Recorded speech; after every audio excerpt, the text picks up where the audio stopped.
Today we went back to Crater Lake National Park, and we wanted to go to the Pinnacles, but that was closed. And then Perry had us going to the Sun Notch and the Phantom. What do you call that? Phantom Ship Viewpoint. That's it. So there's the Phantom Ship right there. It's not really a ship, it's just a rock formation, which is an uninhabited island, only has birds, as we learned from the ranger, and the occasional squirrel that swims across the lake. Yes. There's some good moss, and then you can see if you zoom in a little bit, there's a snowboarder who hiked up there and left some tracks down on those snow fields on that mountain. Yep. Yeah, I'm sure he's proud of that. He's the only track on that slope right there. Yeah. And then you can see us the view of Crater Lake again from another point. You can see Wizard Island further out there. You're going to get a lot more Crater Lake photos today.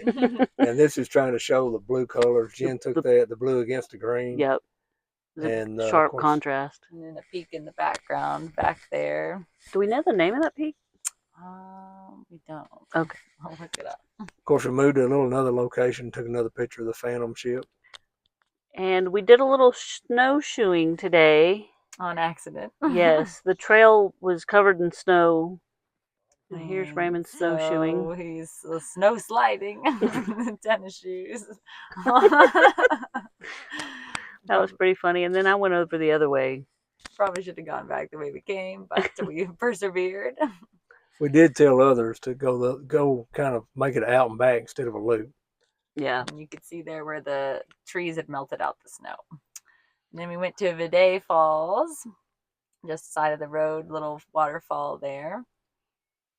And got a couple of different shots. We got more waterfalls in this movie too, this video. Yep. And then we drove around to Watchman Peak overlook. Up there at the top you can see a fire tower, and you can see a really good view of Wizard Island there. You can see this video scrolling up from the top. Look at those really brightly colored pools down there at the bottom. And there's a crater in the top of that one also. Right. And I think they said it was 300 feet across. The crater, yeah. Yeah, the crater. Deep a little bit. Well. They actually take boats out there, and that's where they let them off, and they can go hike around that one. Yeah, you can go hike around there, and there are some native squirrel mammals that live on there that are stowaways, apparently, from the different ships that people bring in. And then we went up to Discovery Peak on the Rim Trail and saw some more different angles of the lake and the islands. And on that island, they talked about on the crater mountain itself, every 1,500 feet in elevation, there's a different kind of tree. And that island out in the middle has all the different variations on that one island. Right. Yeah, Crater Lake, the land mass has different life zones. And then we went to Rogue Gorge. Yeah, so we left the park, ate lunch, drove back down, hit some of the viewpoints and things on the way. And this is the Rogue Gorge River, and we're kind of going to be following this the rest of the day in various different points. So, some interesting rock formations there. And a lot of this river goes through lava tubes, and you can see several different things here if you go back and study that little sign that we took a picture of. That's a lava tube, that cave-looking thing. And that was pretty cool. And on this river, the water actually goes underground. It's got a natural bridge for 200 yards, 300 yards, and then comes back out. See that coming up here in a little bit. And we've got just different viewpoints of the gorge. You can really hear the power of the water there.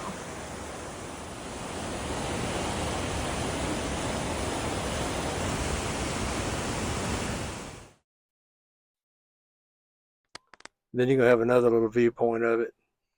Yeah, we really all appreciated the power of this river and this gorge.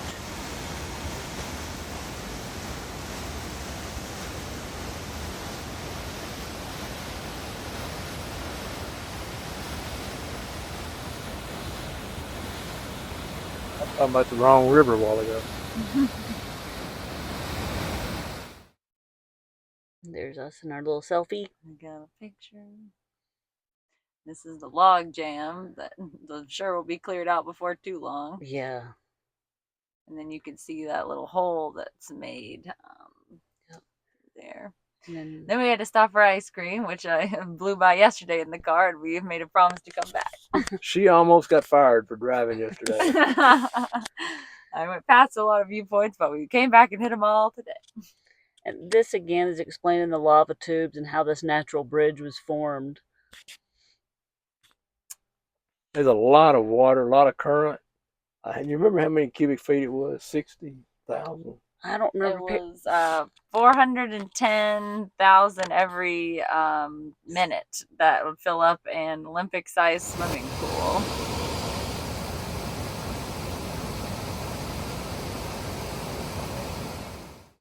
That was a lava tube that the water was going into and then coming back out of.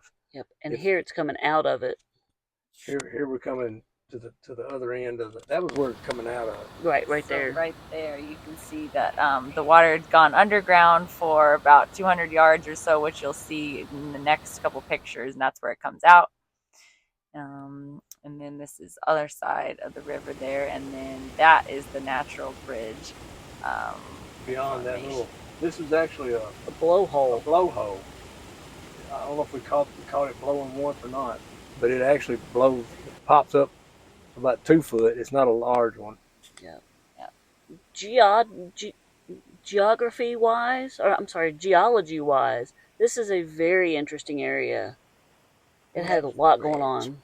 And that's where the water was going under the ground. Right. We got scared by a dog that we thought was a bear, so then I had to pretend it was a bear. And then this little guy was just cute. Took a picture of him. Then we went back to the campground, got a little rest, and took off again. And then FaceTime Caitlin, and then here we are going on our last trails of the day.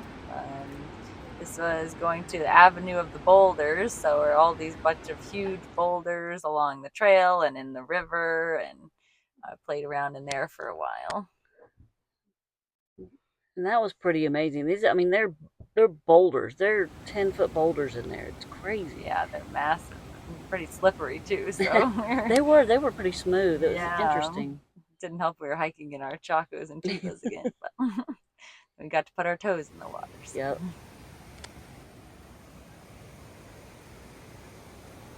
A lot of moving water today, not just a lake. That's a pretty picture. I like that. They did have a cross at one of these places where somebody evidently had gotten in the water and passed away from it. Yeah, be careful of the power of the river. Falling can be deadly. And so we went to the boulders.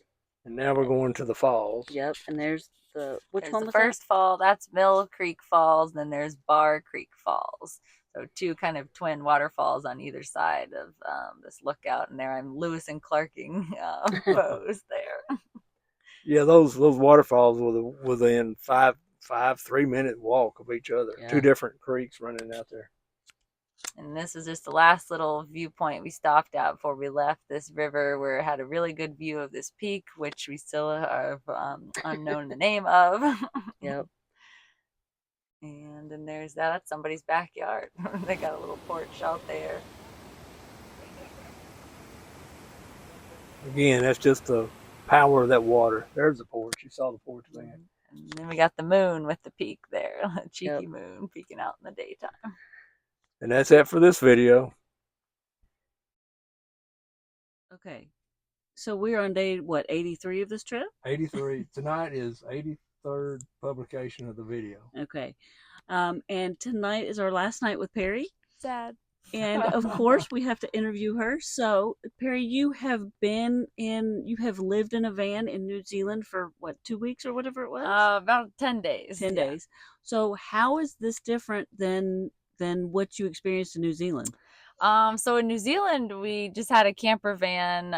We didn't have a bathroom or a shower or really any sort of cooking appliances at all, besides maybe a hot plate we never used. So this is definitely different. When you have to pee in the middle of the night, you can just get up and walk to the back of the van instead of having to walk all the way to the bathhouse. So definitely a benefit there. Definitely some more comfortable, luxurious surroundings as well. So More definitely amenities, enjoyed that. Yes, lots more amenities. Yes. What was your biggest surprise about hanging out with us for this short amount of time and what we've done? Oh, I mean, you guys are up for anything. Let me drag you around and take you on lots of elevation hikes, and we got to go skinny dipping. We got to jump off a cliff, or like I got to jump off a cliff. Yes, while yes. you watched. We've had 2 girls in this van, and both of them have jumped off a cliff. So I don't know if that's good for us or bad for us. Yeah, must We're be making something in the them water. jump off a cliff. Yeah.